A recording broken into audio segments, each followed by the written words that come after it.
Sabah al-Khair, good morning dear listeners. You're listening to Radio 3CR on 855 AM and Palestine Remembered with Robert Martin, Nasser Mashni and Yusuf Ahmed al-Rimawi.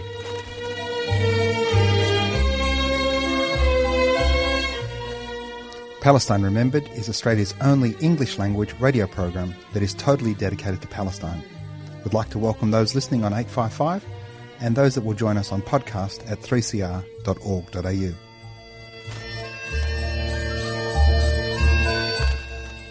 Thanks for joining us. Stay with us and enjoy the episode.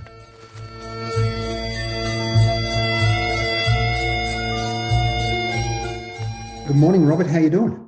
I'm doing very, very well, Nasser. How are you? Are you enjoying our lockdown for the COVID magnificent thing that's floating around the world? We're getting slowly more and more nuts, to tell you the truth, but thankfully the numbers on their way down, so hopefully we can come out of it sooner than later. Yeah, absolutely.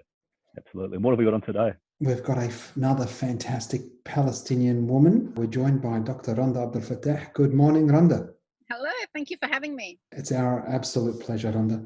Randa, a question we ask each of our guests whenever they join us on Palestine Remembered is to share their Palestine story. Every Palestinian's got a unique Palestinian story, but can you take us through yours? Yes, so I think most Palestinian stories need to start in the 40s. And my father, it all starts with my father with me. He's the Palestinian and my mother's Egyptian. He was born in 45. And up until 1967, he was in Palestine. My grandfather lost his job. He was working as a steamroller operator in Nazareth at the time that Israel was created in 1948. So he lost his job, which put a lot of pressure on my father's family economically. And so they made the decision, like a lot of Palestinians did, to send their sons to the oil-rich Gulf states. And so my uncle ended up in Kuwait. And then my father followed him and went to high school in Kuwait and was regularly visiting my grandmother and my aunts back in Palestine in the village of Burqa, which is in the West Bank. And then in 1967, my father and my uncle were in Kuwait. And of course, the Six-Day War occurred and my father was unable to return and my uncle as well. So my uncle stayed on in Kuwait, built a family there until he was kicked out the first Gulf War. My father got a scholarship to Cairo University with the United Nations Refugee Works Agency, and I have a photograph of that original letter offering him that scholarship. And so he went to Egypt and he studied there, and then it was basically trying to figure out where he was going to settle, where he was going to make a life for himself now that he could not return to Palestine. And he ended up getting a scholarship and coming to Australia in the very early 70s. And the connection, of course, is that he was able to come to Australia in the early 70s because the Whitlam government had gradually abandoned the White Australia policy. And these sorts of global connections are really important, something that I came to understand later on in life, that these things are not isolated, of course, and that my father came here as a migrant on stolen land stolen by the empire that facilitated the theft of his land and dispossession of his land. And those connections are so important when I think about my activism on this land and when I think about where blame lies, where accountability lies. So he ended up making a life for himself here, met my mother here who came with her family from Egypt after Jamal Abdel Nasser nationalized Egypt, which affected my mother's middle-class family in Egypt. And again, it's always finding these connections that are so important. Palestine to me was something that I didn't really understand growing up. It felt like, somewhere my dad came from. What it actually meant in practical terms was that I had a grandmother and family in the Arab world who I couldn't communicate properly with, who we used to, when they would call and my father would call us to come and speak to them, I would try and resist, hide because my Arabic was so bad. I knew that they were there. I didn't understand why they were there and we were here. And it was only when even we visited Kuwait when I was in grade 4 in the 80s and, in the 80s. And I still didn't understand what it all meant. It was only when I went to Palestine in the year 2000 with my parents that I actually, it changed my life. up until then, I had, attended my father's, these Palestinian gatherings, the Palestinian club that he had been a part of in Melbourne. And I remember distinctly ASIO coming to our house to ask my father well, I didn't know then what he was asking, but I remember them coming. He told me later on that it was... I didn't get that. Oh, sorry. Could you try again? He told me later on that it was because of... they were asking him, was this a political club? As if you could divorce politics. Seriously? Wow. Yeah, but I didn't understand then why they were there. I think my parents protected us from this. So it's these sorts of things that happen in the background that become so mundane and so normalized as Palestinians, this idea that you are always a threat, you are always subversive. And in a way we are, but it was horrible way to grow up though, isn't it? From a young child to... It is, but I didn't understand it then. Like, my parents protected me. It was only until I visited Palestine with my family, and it changed my life to actually go to the place where your father was born and to see his house, to walk in the garden where he could tell you stories, and he's got an amazing memory of what had happened there, to go and visit the graveyard where my grandfather was buried, and to be unable to find his grave because, I've written about this before, that occupation, it robs you of your land, but it also robs you from your ability to stay connected to those who are buried in your land. And so there was nobody there to look after his headstone and to look after his grave. And even the house was run down, dilapidated, neglected, and it's the most incredibly beautiful home. Where was this? This is in Burqa in the West Bank. Okay. And just, at that time there was a settlement at the top of the hill. It's since gone. But just, witnessing it firsthand, the checkpoints, the soldiers moving around the West Bank. We did also go to Tel Aviv and Jaffa, and seeing the huge disparity, it just brought alive to me so much. But what it also it also crystallized for me what it means to be a Palestinian in the diaspora. And I understood why my father was never fully settled in Australia. He always said to me his heart was there, and I could never understand that, even though he's now been in Australia longer than he ever was in Palestine. I never understood that. I thought it was just this romantic sort of memory of a place that you grew up in. But, to actually see firsthand the transformation in his entire persona when he was there, and how I could see him just sink into that landscape as one. For me, it was just overwhelmingly powerful. And this is when you became completely, I suppose, Palestinian. That was when it all sat into place, I suppose. It really did, absolutely. That connection. And I'm privileged and grateful that I was able to have that opportunity. One of the things about diaspora and disconnection, you talked about nobody tending your grandfather's grave. But it's the little things, like you can take your kids to your first school, you can take them to, where you met your husband, and that geography of your identity is connected to you. It's displaced because it's not supposed to be here, but you can actually connect them to it.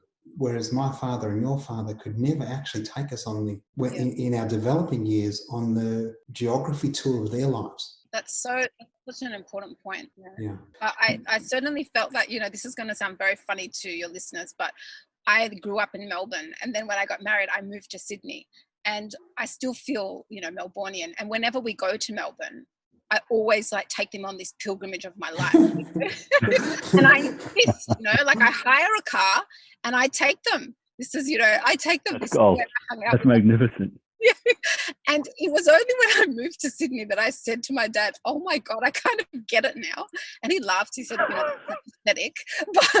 But something as stupid as moving from Melbourne to Sydney, and I felt displaced here.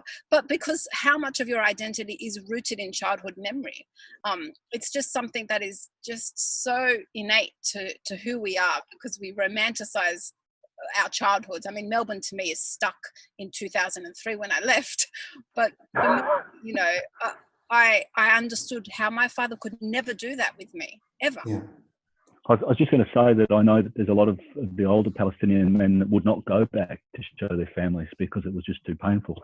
So for you to have that opportunity, I think it's a really marvellous thing. For a lot of Palestinians, their houses have been physically taken over. So where, my dad's house is still deeply in the West Bank and, theoretically part of Palestine.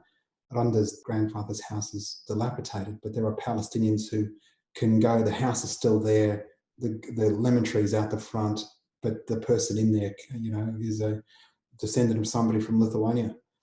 Now, Randa, moving on, we had Benjamin Netanyahu with his good mate Donald Trump decide that they were going to annex parts of the West Bank, as if, de jure annexation hasn't really been happening, but they're going to do a legal annexation theoretically. Now, you and a couple of other people put together a statement, called for artists to co-sign with you, and had an extraordinary outcome. Close to 1,000 people endorsed that letter with you.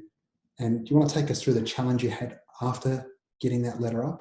It was actually after Noura Erakat, who everyone must know, the US attorney and activist, after her nephew was murdered by Israeli soldiers at a checkpoint. And I was on Twitter, and I started to realize how there are these sort of, well, it's something you realize as a Palestinian from the moment you encounter the media, but it just felt very salient there that there's these sort of pockets of threads where this is very relevant, it's current, people are sharing it. And then there's just, people that you admire on the left so much who are very vocal about human rights issues and racism, for whom Palestine is completely absent. And we know them, broadly speaking, as progressive except Palestine. But I thought there was something more to this. These were people who I suspected were deeply sympathetic to the Palestinian cause, and yet still didn't think to do anything about it in a public way. And I was speaking with Sarah Salah about this, and we decided we wanted to test this. And I think, you distribute your energies in terms of activism to different audiences. And for me, this is a very important audience. It's the audience that we need to mobilize, who would automatically, because of their resistance to settler colonialism and racism, who would get it, who would get the issues very clearly. It's not complicated, but who need a bit of a push to have the courage to actually show their solidarity in a public way. And I think that, of course, that kind of courage often comes in numbers. And so we thought, well, this is a prime opportunity with this annexation plan that we bring together this statement. And Michaela Sahar, a Palestinian academic in Melbourne, the three of us, we wrote this statement and we started to send it out. And the response was extraordinary, from, First Nations artists and academics, all around the country. And it was very, very quickly, the momentum, within the first day, there were about 400 signatures. And then, we understand what we're up against when it comes to the media. We've been doing this for quite a while now, but it was still to encounter the stonewalling and just sheer ignoring us was still very confronting, because we thought, surely this will get over the line. It's not just me. Randa, tell us what will get over the line. So you've got all the signatures, you've got the statement. Yeah, so we have a statement. So I'm not asking an editor to run a feature article, not to do that work. I'm not asking them to edit an opinion piece. All I'm asking for them to do is to publish this statement. And it's not something that's unusual. Open letters, statements get published all the time. And indeed, we were looking at what sort of statements were being published at that time. And there were many statements in various news outlets, The Guardian, Sydney Morning Herald, Saturday paper, which were being published. We were either told that it wasn't local enough issue, it needed to be pinned to something local, or we were told that there wasn't enough space or capacity. Actually, the word was capacity. And when we pushed back, what kind of capacity do you need? It's not about space, because it's an online publication. You just put it online. Yeah. And it's not about labor, because you're just publishing an existing statement with some signatures. And then for me, the most troubling part of this, which speaks to a much wider problem and a structural issue, and a very difficult one in Australia particularly, is that the Saturday paper, Schwartz Media, completely ignored us. And I'm not saying that they ignored one email. We went hard. Emails, DMs, Twitter. And what we're talking about here is Schwartz Media, which publishes the quarterly essay, the monthly, Black Ink, so all the growing up in Australia books, growing up Aboriginal in Australia, growing up Asian in Australia, and so forth, and the Saturday paper. So it has a monopoly over the progressive intellectual voices in Australia, and indeed there's a huge circulation of those voices within those publications. So it's very, very respected in that sense, but it is obviously silencing Palestinian voices, and that's because the owner is of Schwartz Media is a Zionist, and that it's on the record. And so it's this really difficult space we're in, where a lot of the people who signed that statement are also published in these publications, and yet when they aligned themselves with Palestine, it was still ignored. In the end, the only outlet that published it in Australia was Overland, which has a fantastic reputation for publishing marginalised voices. And then in the end, I had it picked up in the New Arab. I got an op-ed published in the New Arab and Al Jazeera. But what we had to do in the end was buy ad space. And it was actually an anti-Zionist Jewish, very high-profile Jewish woman, I don't want to say her name just in case, but who approached me and suggested that, and said, surely if they won't publish it, they can't reject, the money. Advertising money. Yeah, exactly. But, it's just, we did end up raising about $13,000 very quickly. So there was an energy and enthusiasm about seeing this published. But it is so bittersweet that we had to raise that money in order to publish something that should have been published for free. And so there's just... I'm sure if you tweaked the letter and just added a different country in there, it would have gone through pretty easily. Absolutely, because the names alone, in terms of the signatory list, if you want to be cynical, the kind of names that any publication would want to attach themselves to anyway. So it was such a clear signaling that we will not publish something about Palestine. Yeah. Sad and disgusting. But thankfully we did get it up, and it was published in the Fairfax, in the Sydney Morning Herald and the Age. Yeah, I mean, it was wonderful to see it, in black and white. It was, like I said, really bittersweet, and it's not over yet. I mean, I think that when it comes to the lack of choices in Australia in terms of those sort of intellectual, so-called progressive publication opportunities and outlets, there's a lot of work to be done in terms of exposing how they silence Palestine, and what is the consequence of that? How do we hold them to account when there are no alternatives? And for me, this is probably the space where BDS is tested the most, really, because are we asking people to boycott a publication, and in order to pressure them to publish Palestine? Do I want a Zionist to cynically and hypocritically publish my voice? Or are we asking them to completely boycott a publication where there's no other alternatives, really? They've boycotted you, haven't they? Absolutely, exactly. So they're doing exactly what they don't agree with, but it's okay for them to do it. Yeah, that's a perfect way to put it, yeah. Well, that leads back to that Harper letter, the silencing of voices, as if the people that signed that letter have any trouble getting published. Exactly. But on you started out talking about colonialism and, the reality of Palestinians ethnically cleansed by settler colonialism, and now being settlers ourselves in a settler colonial society, and the intersectionality of our struggles with our Indigenous First Peoples here. You're on a forum on the 29th of August at 7:30 p.m. People can go to bdsaustralia.net.au and find out some more details there. We'll put it on the podcast as well. But you've got a fantastic crew that you're with there. You're with Omar Barouthi, Amy McGuire, yourself, and Professor Tony Birch, and moderated by Hiba Farah. So that looks like a great panel. Oh, I'm so excited. That's another thing when you're a Pala, you get so excited about panels. It's like some people get so excited about the footy, but we get so excited about panels on boycott, divestment and sanctions and intersectionality of Indigenous struggles. Yeah. So it's called Countering Colonialism and Dispossession. Tell us a bit about it. Yeah, so it stems from this, and I think, last year, which you were heavily involved in, the Black Palestinian Solidarity Conference that was held in Melbourne, was really something that energized so many of us that we need to do this more often to really recalibrate recalibrate the way that we engage in our activism as Palestinians on stolen land, and that we don't align ourselves with the state, with a white supremacist, state that constantly reinforces settler colonialism, but that we actually understand that our solidarities need to be nurtured among First Nations peoples, and because of we share of course in different ways, different manifestations and expressions of it, but it is ultimately a settler colonial logic.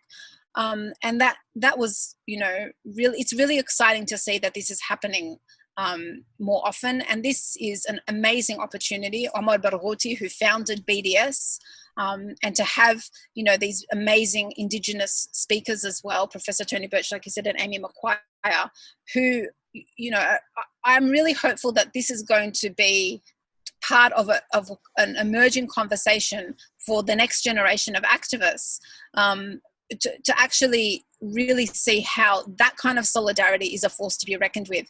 And I might say that we can't ever forget to talk about the Zionists, because recently there was an article by a call in an op-ed, I think, by a Jewish lawyer who I have a lot of respect for in terms of his human rights work.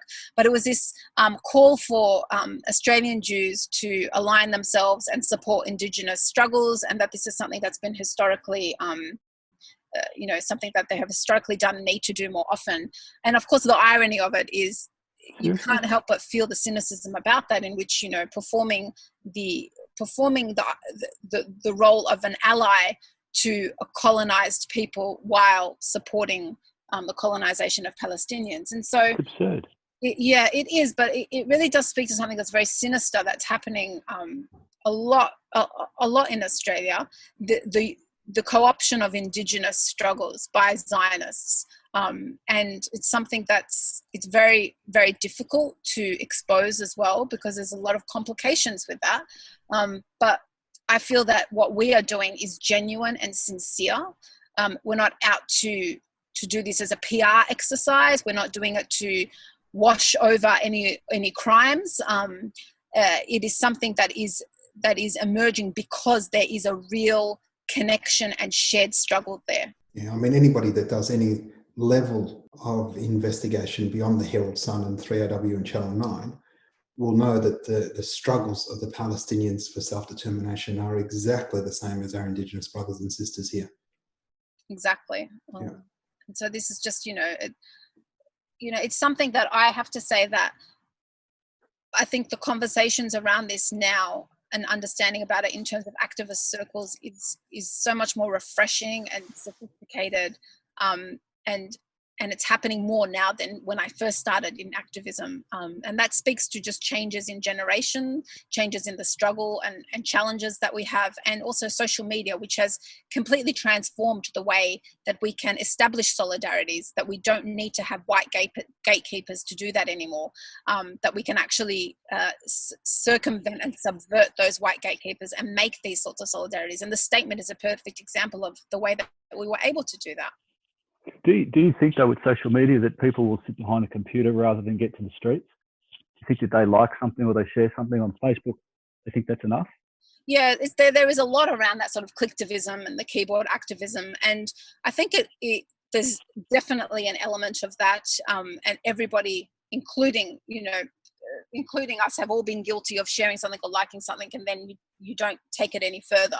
And that's why the real test is in relationships. It's in sticking it out for the long haul. It's in real change. So beyond, the Black Lives Matter, and police abolition and police brutality protests are a perfect example of the way that you get these waves of support and shows of solidarity, but then it wanes, and I think I think we need to think about how you can translate your solidarity into practical and long-term substantive change and action. And a lot of people don't do that, but then there are those who do.